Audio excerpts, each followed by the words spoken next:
holiday season, treat yourself. Treat yourself to candy. Celebrate the holiday season with the Holiday Crush. They've sprinkled candy with a holiday theme and fun-packed challenges every week for 5 whole weeks, finishing on January 4th. The more challenges you complete, the better your chances of unwrapping delicious rewards. So, are you ready to crush the holidays? Play the Holiday Crush now. Download it from the App Store, Google Play, or Windows Store for free. Terms and conditions apply. Hello, Together NJ subscribers. Jessica Remo here with a special episode today that I hope will make you realize just how far we've come this year. In this column, I take us back to January. Remember January? The person you were, the plans you were making, the things you thought mattered? Here's a look at all we've survived in 2020, the most unusual year of our lives.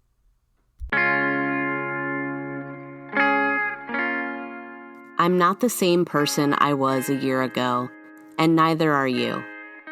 How we survived the most unusual year of our lives. Story and narration by Jessica Remo. Story editing by Suzanne Pavkovic.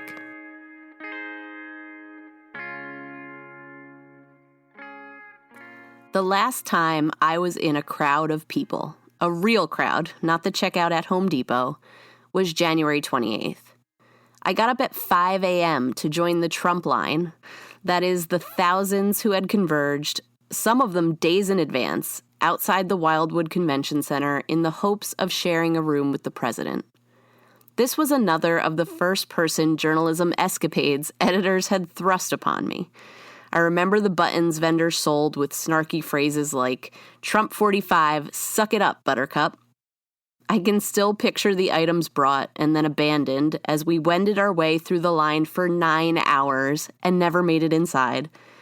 Folding chairs and blankets and even a Tupperware of hard-boiled eggs, which I found hilarious. Also, I froze my ass off. This is all to say, I hope your last pre-pandemic crowd was better than mine. Maybe it was a concert or a sports event or a wedding with an open bar.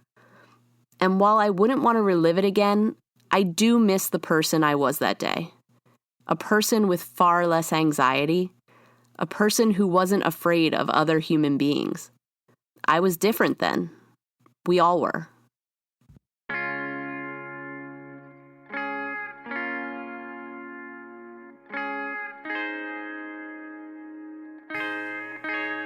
Chapter 2. The Before. Every new year starts with hope, and 2020 was no exception. A new decade, an even number, one with symmetry, with cadence.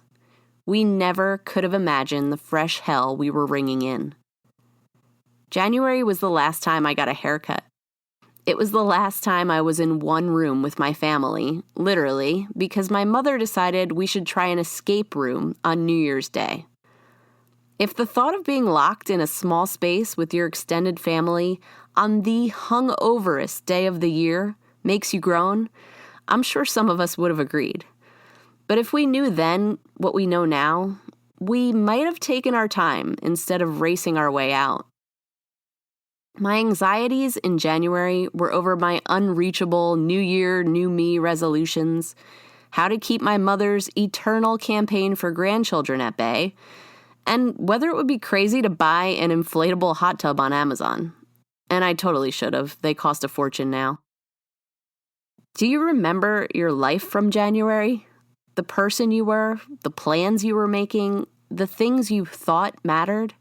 Before elbow bumps and social distancing and waving to your grandparents from behind glass? That was the before. We are still far from the after. In the way that we can easily recall certain years of our lives and not others, 2020 doesn't stand a chance of being forgotten. Quite simply, it's the year we survived.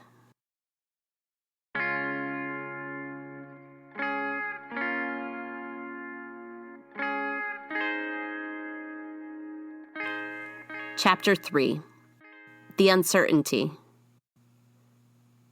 February was when Trump was acquitted by the Senate. February was when I booked a trip to New Orleans that I would never take. February was when my dad got the flu and wound up in the hospital. When we realized it was the flu, my boyfriend and I immediately, awkwardly put on surgical masks, available from dispensers in every room at Overlook Hospital then. I thought we looked so silly in them that I took a photo. 2 weeks later, you'd be lucky to find a mask anywhere. I remember working as our solo nighttime reporter on February 29th, when an alert said New Jersey might have its first case of this strange new coronavirus, and how relieved I was when the patient tested negative. A week later, I wrote about New Jersey's third and fourth positive cases. 2 weeks later, our offices would close indefinitely. In March, the virus ravaged Italy, and I welled up as I watched the spirited, resilient people in the country of my ancestry sing together from their balconies. It still gets me. As the cases in New Jersey rose, I counted the daily numbers to my boyfriend, my mother, whoever. 50, 69, 98, then 427, 742, 890, suddenly over 1,000. Eventually, I stopped counting. I remember the first death in the state, John Brennan, a horse trainer, and then his connection to the 5 members of the Fusco family who also died from the virus. We didn't yet understand this silent, invisible killer, and the uncertainty was terrifying. How does it spread? Should I disinfect my mail? And no, do not try to make your own hand sanitizer. My sister started washing her groceries in the sink, and has only recently stopped. We learned what PPE stood for and wondered why there wasn't enough of it, why we weren't more prepared. March was when I almost lost it on my 76-year-old father with all his pre-existing conditions as he threatened to go out grocery shopping himself. It was also when I tried, unsuccessfully, to make distilled water for his sleep apnea machine because you couldn't find it anywhere. March was cancellations and closures, Broadway, the Olympics, school, non-essential businesses, and funerals, too. March was travel bans. March was when the stock market plummeted. March was when Trump finally declared a national emergency. Suddenly, the toilet paper was gone, and I found myself writing, the bidet review I never intended to write. March was when, holy crap, Tom Hanks and Rita Wilson have it. March was when an ambulance came to a house down the street, all too close proof this virus was real. March was when I wrote about my friend Jen, pregnant with her first baby, and how she was freaking over projections the pandemic would peak around her due date in May. Would there be a bed in the hospital for her, she wondered? I was angry at the deniers and the downplayers by then. I still am.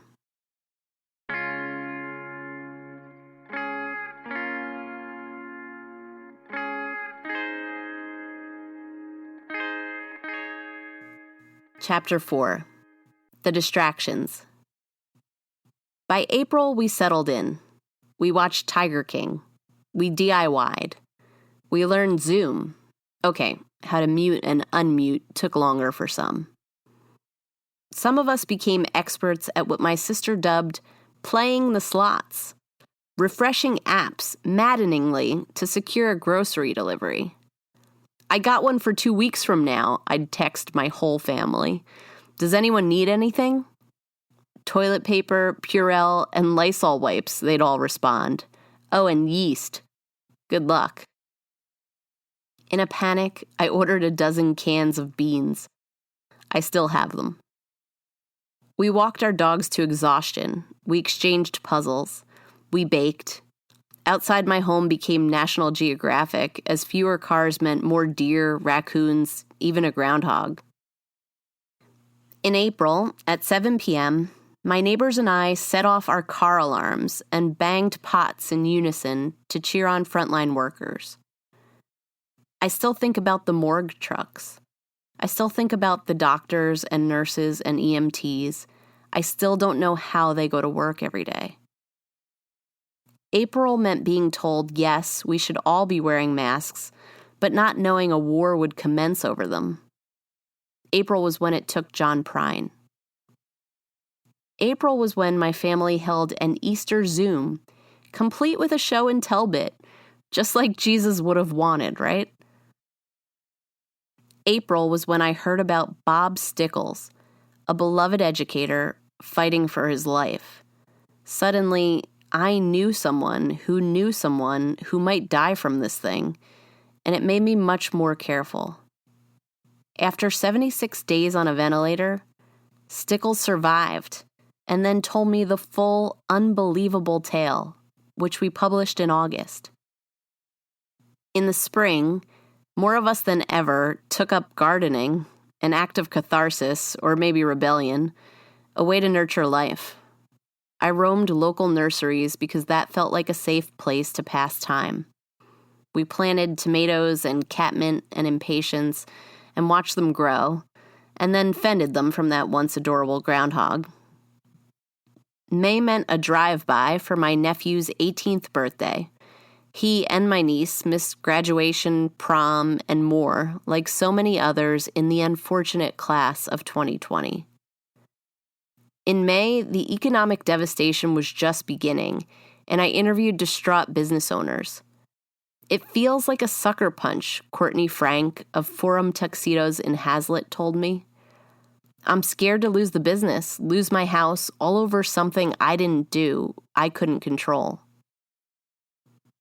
I wrote about a single mother who survived homelessness and domestic violence, but had to quit her job because she had no one to stay home and watch her children, one of so many women forced out of the workforce by the pandemic. She was also among the thousands who couldn't get through to unemployment.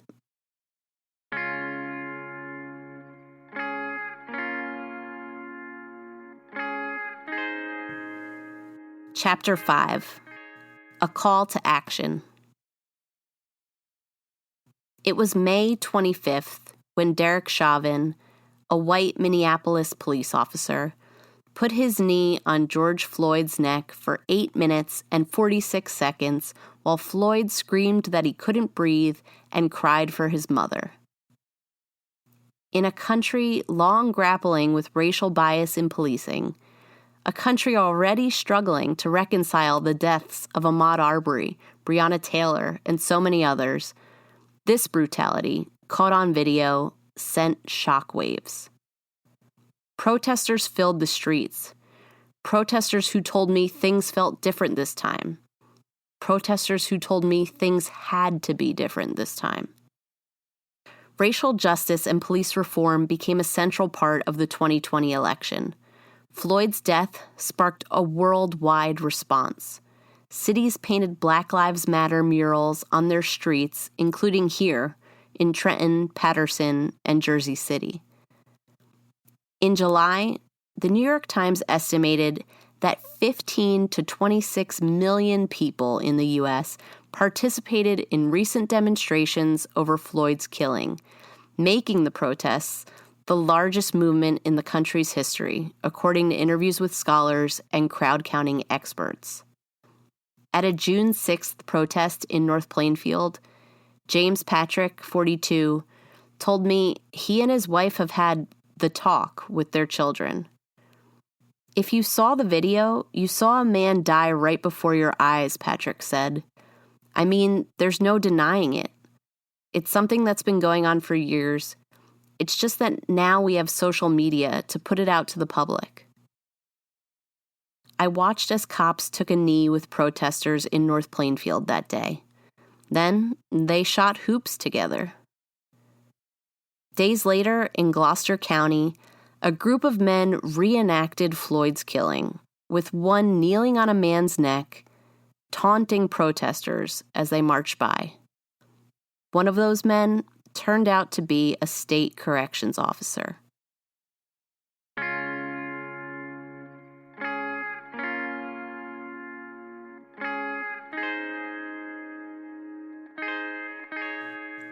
Chapter 6.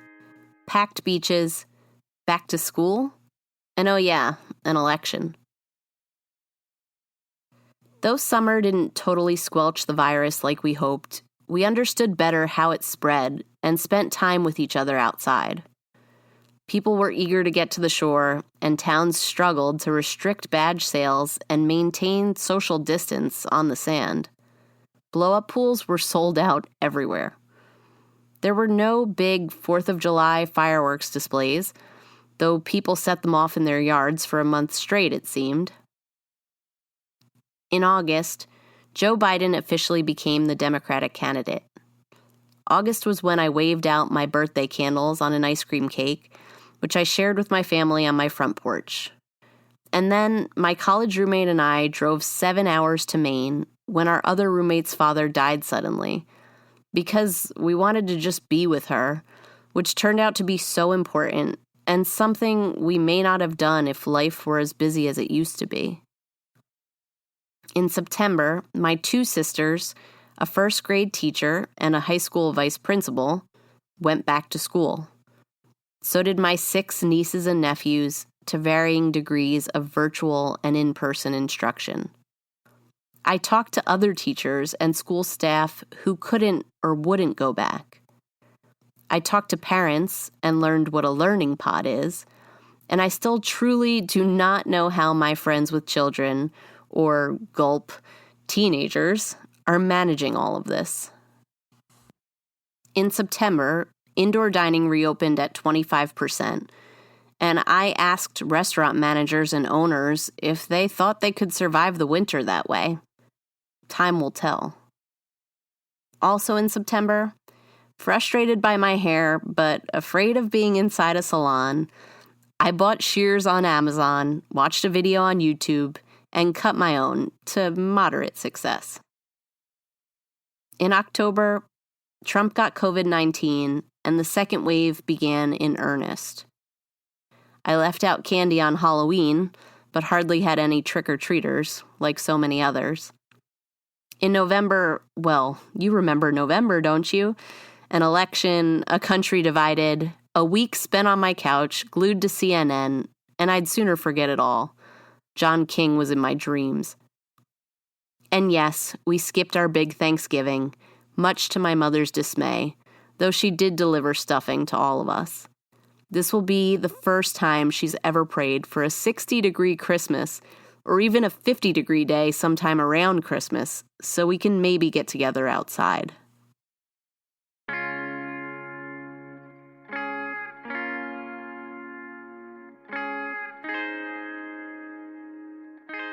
Chapter 7. Can you imagine the history books? Can you imagine the kids years from now trying to memorize all that happened in 2020 from their history textbooks, or whatever replaces textbooks? Around the world, things were downright biblical. Locusts, murder hornets, fires, floods, tsunamis, earthquakes, volcanoes, explosions, UFOs, mysterious monoliths, you name it. We lost some of our brightest stars. RBG, Sean Connery, Chadwick Boseman, Little Richard, John Lewis, Kobe Bryant, Regis, Alex Trebek, Bill Withers, Eddie Van Halen. I'll just stop there. We're still a country divided. We're still facing a mental health crisis, an opioid crisis, the long-term effects of stress, isolation, unemployment. Also, coming soon, evictions. But as I write this, people are starting to be vaccinated, and the year is ending, and we will have a woman as vice president at the same time as bras may be dead forever, which can't be a coincidence. Plus, there were some winners. Bike shops, and Ben & Jerry's, and dogs, introverts, golf clubs, people who like to work from home, Jeff Bezos, people named Karen not so much. And it's looking to be a stellar month for you makers of hot chocolate bombs and coquito. Besides, whatever 2021 may bring, at least it won't be 2020, and for that, give thanks. When I ask my mother what she would do if the pandemic were over tomorrow, she's got the same answers I'm sure you do too. To go out to dinner, or go on vacation, or to a Broadway show, she says, with pep in her voice just thinking about it. And to have a big family dinner, all of us around the dining room table, all of us talking, all of us laughing, you know. And hugs, she adds. Remember when we would hug and kiss people we hardly knew just to say hello? I ask her to help me with this story, to find the silver linings of the most unusual year of our lives. Well, it's like God gave us a timeout to remember what's important, she says. And we realized we don't need as much as we think we do. It won't all get better in 2021, but she's right. Life slowed down. It was a year of loss and divisiveness and lockdown, but also resilience, compassion, innovation. Despite social distancing, we refused to disconnect from one another. We brought groceries and dropped off baked goods and asked, really asked, how one another was doing. We sang from balconies and banged pots and finally figured out how to unmute ourselves. And soon, hopefully, we'll really be together, in person together, in crowds together, at concerts and sports events and weddings with open bars again. So please remember, 1.7 million people are gone. Sons and daughters, brothers and sisters, parents and grandparents, Holocaust survivors and war veterans, and more than 18,000 of your New Jersey neighbors and counting. You are still here. And in 2020, that should be enough.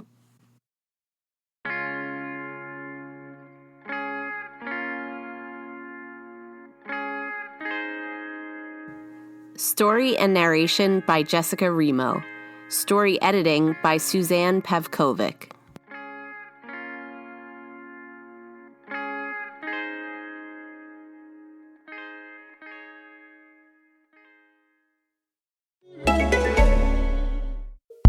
Acast recommends more podcasts, more episodes, more great shows. Keep listening to hear a show we recommend.